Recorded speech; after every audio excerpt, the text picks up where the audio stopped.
Galera, saiu a notícia agora à tarde divulgada pelo jornalista Lucas Pedrosa e a galera da ESPN falando que o Grupo City está disposto a pagar 5 milhões de euros para tirar o Luiz Gustavo do Vasco para colocar ele no Bahia, reforçar o Bahia. E o Vasco enfrenta hoje às 19 horas, fora de casa, o Juventude, jogo difícil onde a gente precisa de 3 pontos. Mas antes de mais nada, deixa eu me apresentar a vocês. Eu sou o Joab, do canal Vasco Nosso Papo. E peço a vocês que se inscrevam no canal, ativem o sininho e muito obrigado a vocês que assistem esse vídeo e ajudam esse canal a crescer. Então vamos começar pelo Luiz Gustavo.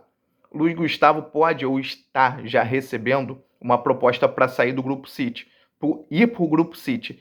De acordo com o Lucas Pedrosa, essa proposta é de 5 milhões de euros, gente. É um bom dinheiro para um jogador que não é titular.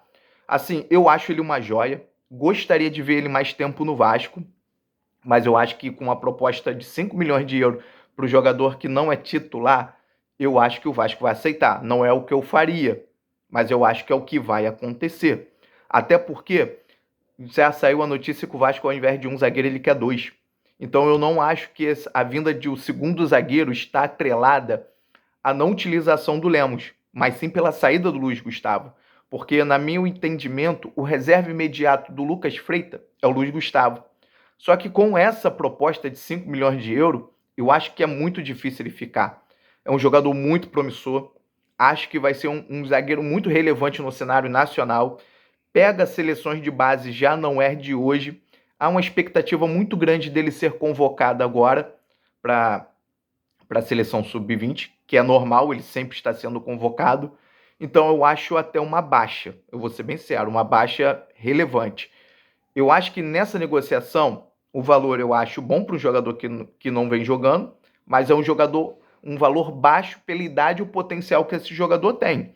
Então, se eu sou Vasco e eu vá aceitar, no caso que eu acho que o Vasco vai aceitar a proposta, eu tentaria manter de 50% a 40% do percentual desse jogador.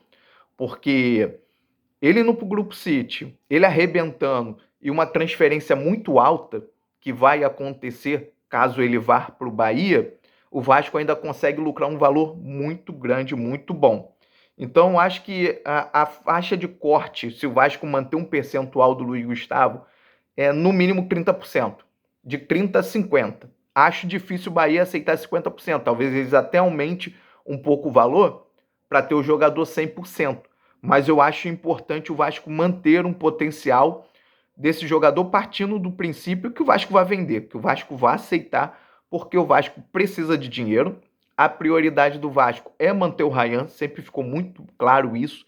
Tanto é que as notícias que saíam que o Vasco negociaria o Piton, que é um jogador importante, mas não negociaria o Ryan.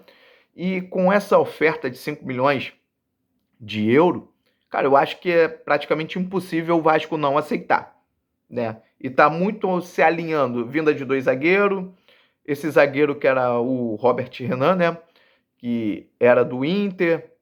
Não, para mim, eu lembro dele do jogo que ele falhou contra o Vasco, naquela vitória fora de casa 2-1. Ele falhou na frente do Adson, se eu não me engano. Mas eu não vou também dizer que ele é um péssimo zagueiro. Mas tomara a Deus que ele não seja o novo Paulão da vida. Se vocês não acham ele um bom zagueiro ou acham um bom zagueiro, galera, comenta aí para a gente poder interagir em relação a esse possível reforço, né, do Robert Renan. Agora, a saída do Luiz Gustavo, acho uma perda, se isso acontecer, mas, cara, um time que precisa de dinheiro com jogador que não está jogando, cara, eu acho que o Vasco vai negociar, mas é o que eu falei, mantém um percentual desse jogador para você deslumbrar um dinheiro de mecanismo de solidariedade, mais esse percentual da venda. E falando agora do jogo, de logo mais, tô com uma expectativa boa, não espero uma goleada, mas eu espero um resultado positivo. Até porque a gente tem um jogador lá do outro lado, que ele não joga o tempo todo, mas quando entra, muitas vezes faz diferença, que é o Nenê, principalmente bola parada. Eu acho que é uma arma que o Vasco não pode dar para o Juventude nesse jogo, mas também não é um time que nos amedronte, um time que a gente vai falar, cara, vai ser um jogo muito absurdo de difícil, eu acho que também não vai ser. O Juventude tem seus méritos, mas o Vasco tem os dele. O Vasco vem jogando bem, muitas das vezes não transforma o domínio do jogo, os números positivos em relação ao ataque a vitórias, Mas assim, eu acho que quando o time performa bem, ele está mais perto da vitória do que da derrota. E o Juventude não vem com o Gilberto. Acho um desfalque importante para eles. Eu acho um jogador muito bom, muito útil, que sempre traz problemas quando joga contra o Vasco. Então é jogo para a gente fazer 3 pontos. É jogo para a gente jogar pressão contra o Corinthians em São Januário. Os ingressos já estão esgotados. Então é isso. Eu acho que pode ser uma semana perfeita, né?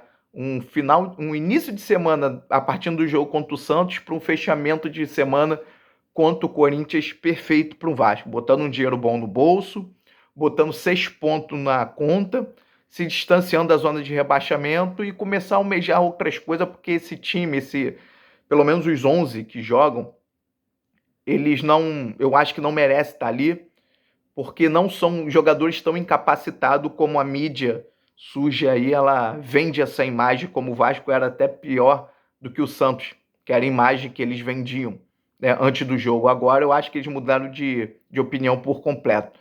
Mas é isso, galera. Muito obrigado mais uma vez. Obrigado a todos vocês que estão fazendo esse canal crescer. Agradeço muito a participação de vocês. Valeu, gente. Tamo junto.